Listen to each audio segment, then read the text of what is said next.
Fala aí galera, beleza? Sejam bem-vindos a mais um vídeo do nosso canal. O vídeo de hoje, vamos trocar uma ideia sobre o HSML, o Fundo de Shopping Centers da HSI.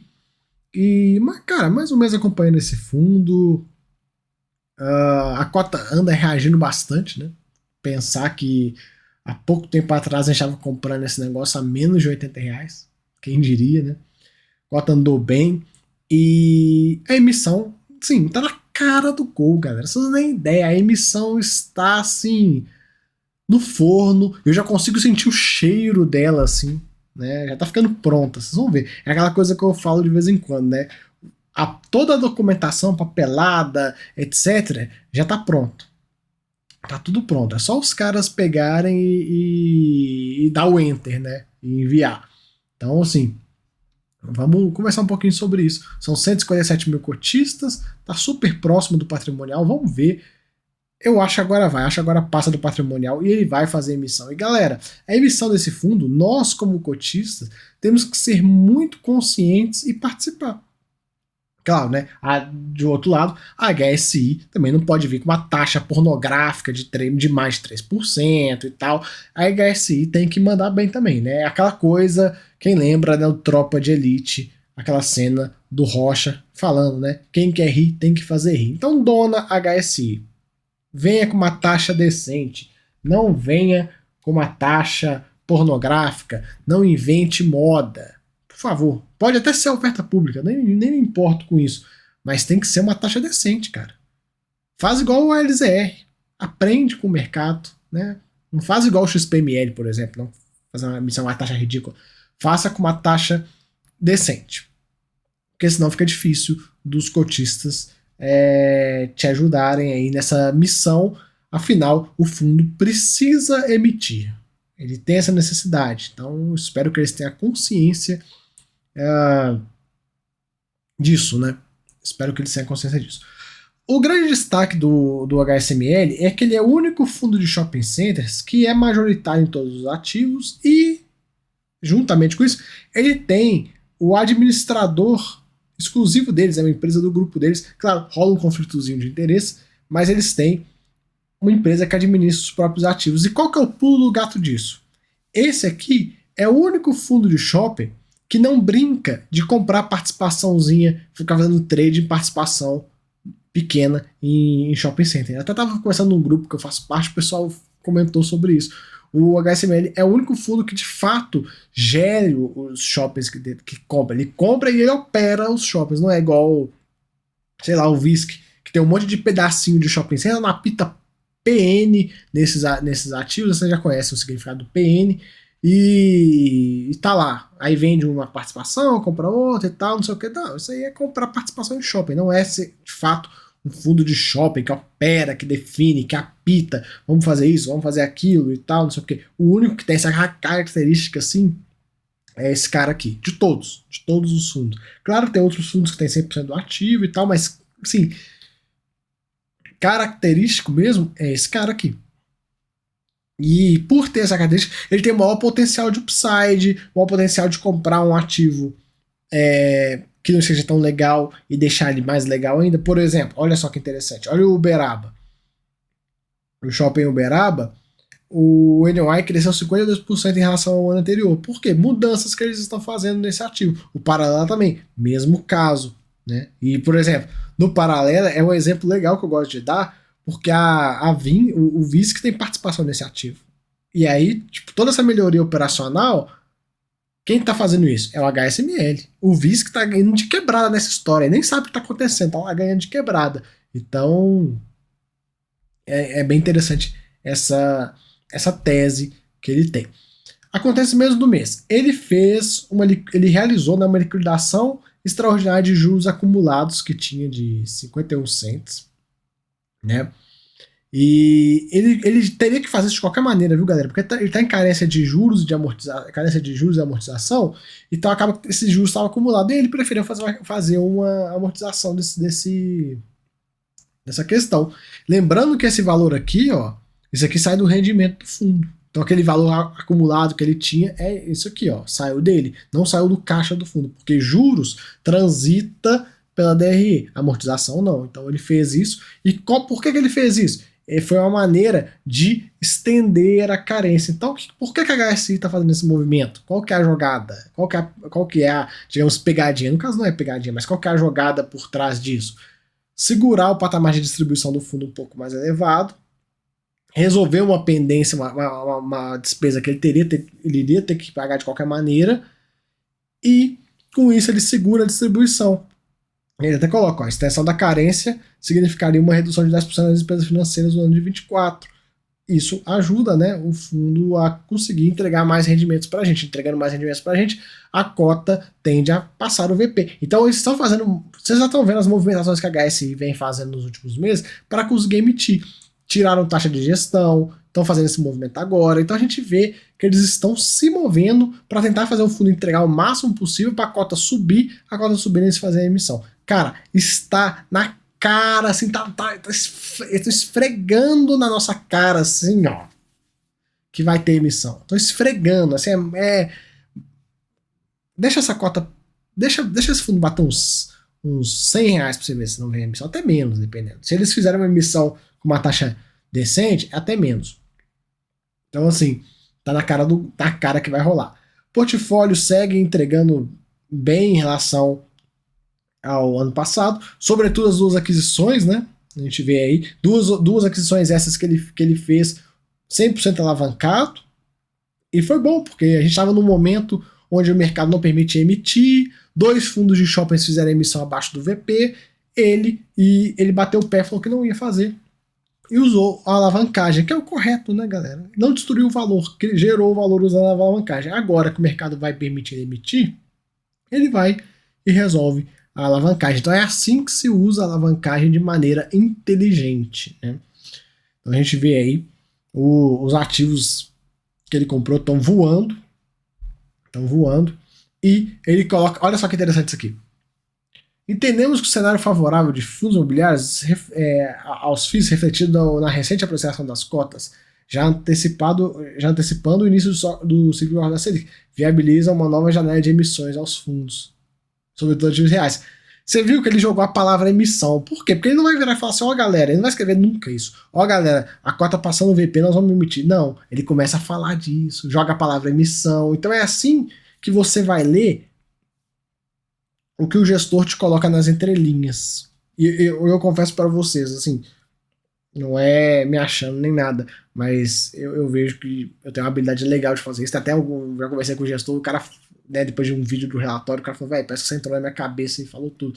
Mas assim, quando vocês se ligam que o gestor procure, né, ler o relatório olhando as entrelinhas. Você vai conseguir extrair muito mais informação do que simplesmente bater o olho em números e tal. Porque aqui, ó, quando o gestor começa a soltar a palavra emissão, não sei o que, forte alta, PVP de 98,5, né?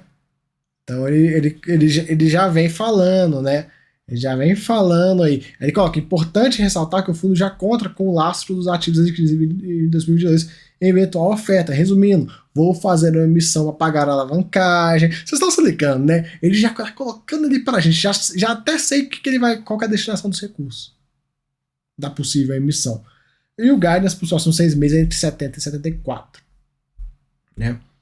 O fundo gerou aí no mês 70, o resultado foi bem baixinho, porque ele utilizou aquela despesa financeira não recorrente, aqueles 8 milhões, porque esse valor, galera, esses 8 milhões aqui, ó, que é esse valor aqui, ó, isso aqui transita pela DRE. Toda despesa que envolve juros passa pela DRE, juros não sai do caixa do fundo. Então a gente vê aí ele utilizou reservas, né? Esse resultado acumulado que ele tinha de 1,9, esse resultado vultoso, tá aí para isso. A gente vê aí, né, a utilização. A gente vai acompanhando. O fundo tá pagando vai ficar pagando entre 7,4 e 70. A liquidez dele é boa, tem nem muito o que comentar. A carteira dele. Hoje, a grande questão é a alavancagem. 918 milhões de reais. A gente consegue vê-la por aqui. Galera, vamos lá. Ele vai precisar emitir. Quanto vocês acham que ele vai emitir? Vocês têm uma ideia de valor? Mais ou menos, na cabeça de vocês? Eu imagino algo próximo de um terço desse valor aqui, ó. Então algo próximo de 300 milhões de reais, que não seria uma emissão tão grande, né? O fundo tem 1,5 bi de PL, daria um direito de preferência de 0,20. Né?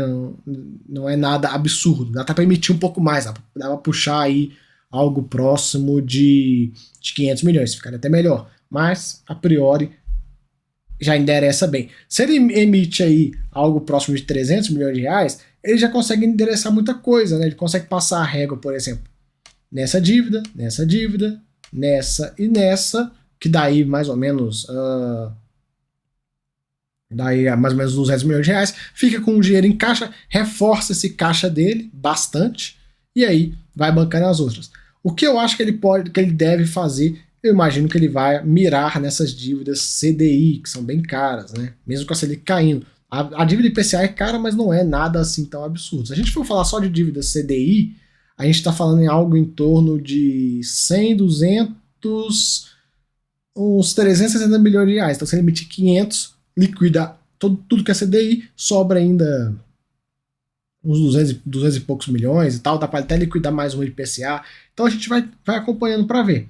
Tem que ter paciência, né? Isso aí, esses cálculos, galera, do que pagar, qual que é melhor e tal, isso aí é o gestor que define. Até porque essas dívidas, a gente, claro, dá para abrir cada um desses IFs aqui e olhar, mas pode ser que, você tá vendo aqui, vou mostrar para vocês, Uberaba tem este CRI, este CRI, este CRI. Paralela tem 1, 2, 3, 4, 5, tem 5 CRIs do Paralela. Por que tem esse monte? Por que ele não fez só um CRI do valor total do Paralela, um CRI só do valor total do Uberaba? Por quê? Porque quando o gestor faz essa divisão, o que ele está buscando? Ele está buscando colocar algumas dessas séries sem nenhum tipo de multa para pré-pagamento. Então ele vai lá no Uberaba, por exemplo. Eu imagino, galera, pelo que eu já vi, essa menorzinha de 54 milhões deve ser a que não tem multa. Imagino eu. Tem que conferir. Tô só dando um chute, porque geralmente a menor é a que não tem.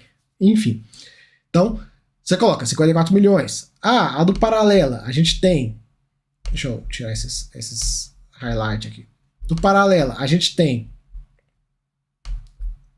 uma pequenininha de 46, uma pequenininha de 46 e duas pequenininhas de 56 e 59. Então, se a gente pensar, pode ser que ele liquide isso. Vamos ver. Como eu falei, as que não tem multa é o ideal, porque ele pega, liquida tudo quanto é multa e passa a régua nisso e segue o baile.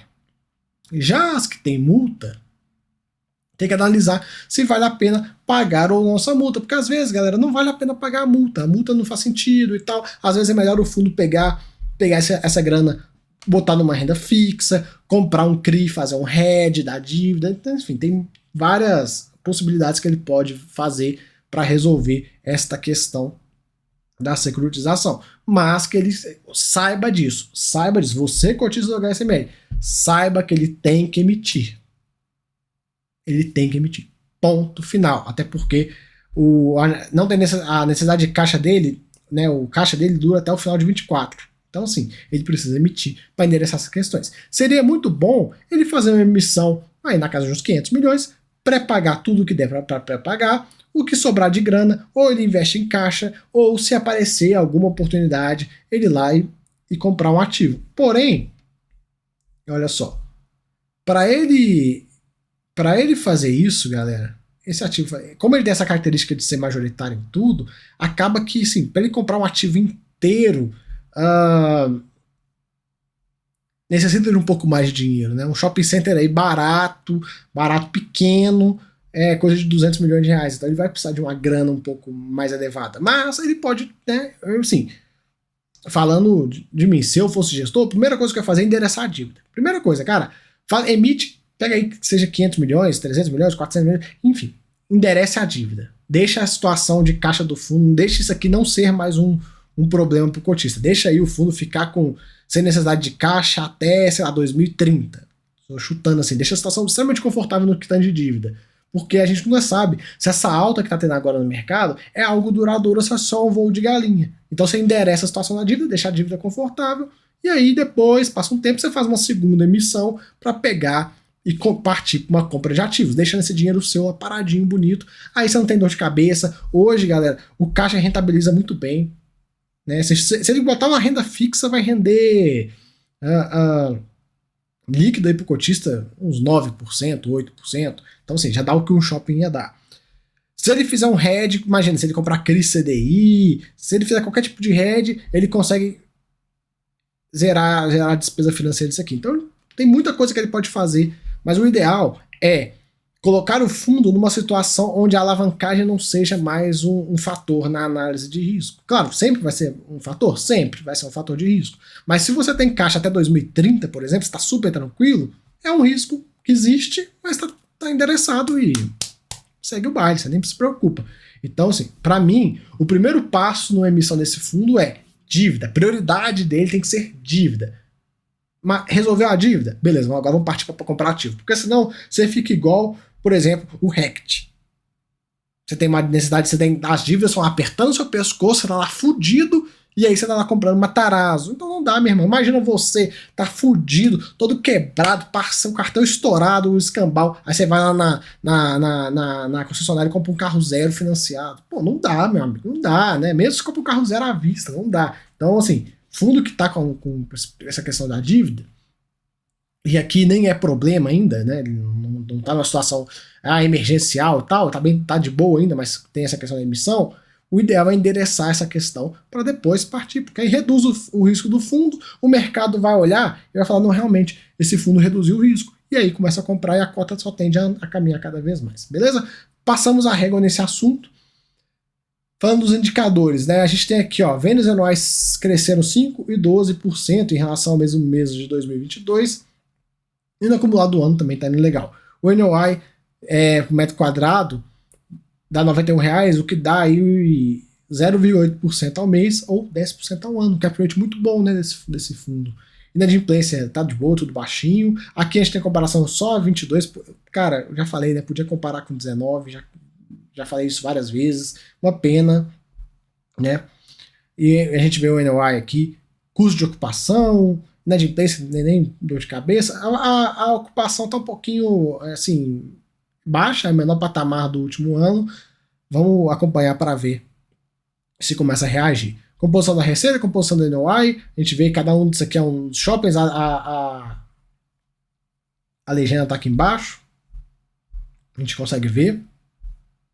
Tipo de lojas e tal, composição das vendas, também bem parecido com o NOI, né? O gráfico quase que um copia o outro. Aqui o portfólio, e como eu falei, né, a grande característica dele é ser majoritário em tudo, olha lá. Todas as participações que ele tem mais do que 51%. Que 50%. Um ponto legal também sobre a emissão. Fez a emissão, às vezes ele pode comprar, aumentar a participação em algum desses ativos. Claro que eu prefiro que ele compre outros ativos, porque ele é um fundo comparado ao resto da indústria, ele tem poucos ativos, né? Se pensar, ele tem 1, 2, 3, 4, 5, 6, 7 ativos somente. Então, acaba que na hora que o mercado vai comparar com os outros fundos, são poucas as pessoas que sacam o super trunfo desse fundo, que é ser majoritário e poder, de fato, colocar as estratégias, fazer o que bem entender nesse ativo, né? Botar o ativo para funcionar. Poucas pessoas sacam isso. A grande maioria das pessoas, principalmente cotistas de fundo imobiliário, pessoa física e tal, que não está tão preocupado em estudar e se aprofundar, só olha e fala assim, esse ativo aqui, esse fundo tem 20 ativos, esse aqui tem 6, o volume que tem 20. Então, seria legal ele ir aumentando devagarinho e tal, botar mais um ativo aqui. E o mais legal seria ele mirar ativos como o Uberaba, que foi um ativo que ele comprou, onde ele viu um potencial de upside, de melhoria, deixar o ativo mais eficiente, e isso fez com que o shopping que ele pagou, sei lá, não sei quanto que ele pagou, mas sei lá, que ele pagou 100 milhões de reais e rendia 10 milhões de reais por mês, em vez de render 10 milhões, agora está rendendo 15. E aí melhorou a margem, melhorou o cap rate e tal. E isso, assim, no final, no frigir dos ovos, é você pagar barato pelo ativo. Isso é muito bom. Então vamos ver quais serão os próximos passos. Tem um tour virtual aqui, né? Que eles fazem, já mostrei para vocês. E agora os indicadores de cada um dos ativos. Ó, vendas totais do Maceió, indo bem aí em relação ao ano anterior. NOI também, tem nem o que comentar. Granja Viana, praticamente empatou no 0 a 0, tanto em vendas quanto no NOI. Menos 1%, mais 1%, é empate térmico. Pela margem do Ibope, né, vocês já viram. No Osasco, vendas 12% a mais em relação ao ano passado. O NOI teve uma queda por conta de uma receita não recorrente que teve no ano passado. Se tirar esse efeito, a variação seria de 7% positivo. Metrô Tucuruvi tá reagindo, né? A gente vê aí as vendas aumentando 2% e o NOI aumentando 18% em relação ao mesmo período do ano anterior. Muito provavelmente agora ele empatou com 2019. Se não empatou, tá muito próximo de empatar. O Via Verde, vendas subiram 2%, o NOI teve uma queda de 4% por conta de um aporte no condomínio. Caso não fosse o aporte, teria sido 9% superior. É o único shopping do Acre. Paralela, as vendas sendo um crescimento de 9%, o NOI também um crescimento legal, e o Uberaba indo super bem, vendas 9% a mais, NOI 46%. E qual que é o ponto do NOI crescer tanto? É a margem, galera, é o fundo chegar, ó, ele coloca, ó, obteve ganhos imediatos de escala ao integrar o portfólio do fundo. Margem NOI média saiu de 92% para 80%. Né? E aí ele coloca, né, que... O que ele estava dizendo aqui pra gente? Ele está dizendo o seguinte, falando assim, galera, tá vendo esse shopping que eu comprei? Pois é, eu deixei ele mais eficiente. Com isso, o resultado operacional líquido para você aumentou. Quanto? 46%. Esse é o pulo do gato. Essa é aquela coisa que eu falei. Você comprar um shopping que quando você comprou, você pagou 100, ele te dava 10, agora esse shopping tá te dando 15. Esse é o pulo do gato, é assim que ganha dinheiro. Porque lá na frente, quando você for vender esse ativo, se porventura for vender, ele vende por 150. Porque quem for comprar vai olhar, eu quero, né, um ativo que vou pagar 150, mas ele me rende 15. Esse fundo comprou por 100, ele pagava 10. Vocês entenderam a relação de grandeza? Você consegue fazer um ganho legal. Certamente hoje, se ele for vender esse ativo, cara, ele vai ter um ganho gigantesco se ele vender. Vai ter um ganho gigantesco. Claro que ele não vai vender, porque acabou de comprar, mas vai ter um ganho legal. Então, assim, galera, fica aí o vídeo do HSML. Espero que tenham gostado. Fundo tem aí um baita potencial. Eu espero, com todas as minhas forças, que a gestão da HSI mande muito bem nessa emissão. Por favor, HSI, não cague no pau. Não venha com taxa cara. Não venha fazendo merda. Faça uma emissão decente, mostre para os seus cotistas que você tá com eles. Não venha com emissão com taxa de 3,5% e tal. Não precisa disso. Então eu espero que venha uma emissão decente. Porque senão, se vier uma emissão ruim, os cotistas vão socar, vão bater, e aí vai ficar feio para vocês. Então eu espero, e por fundo também, né, na situação que ele está hoje. Então eu espero que venha uma emissão boa, uma emissão bem pensada, com taxa barata e tal, tudo organizado. Não me preocupo se vier oferta pública, tanto faça, oferta pública, oferta restrita. Certamente deve ser uma pública, porque o gestor precisa captar, mas eu espero que seja uma oferta com taxa barata. Só seguir o exemplo do ALZR. A ALZR fez uma emissão com taxa barata, captou tudo, tá todo mundo feliz, contente, sorridente com o fundo. Então cabe a HSI fazer a mesma coisa. Não, por favor, HSI, não vá no caminho que o XPML foi. Vá no caminho que a LZR foi. Beleza? Então é isso aí. Tamo junto. Espero que tenham gostado. Se gostou, se inscreve aí no canal. Se gostou mais ainda, venha ser membro do canal, hein? Live exclusiva, grupo exclusivo no Telegram e vídeos exclusivos. Beleza? Valeu, tamo junto. Até a próxima. Fui.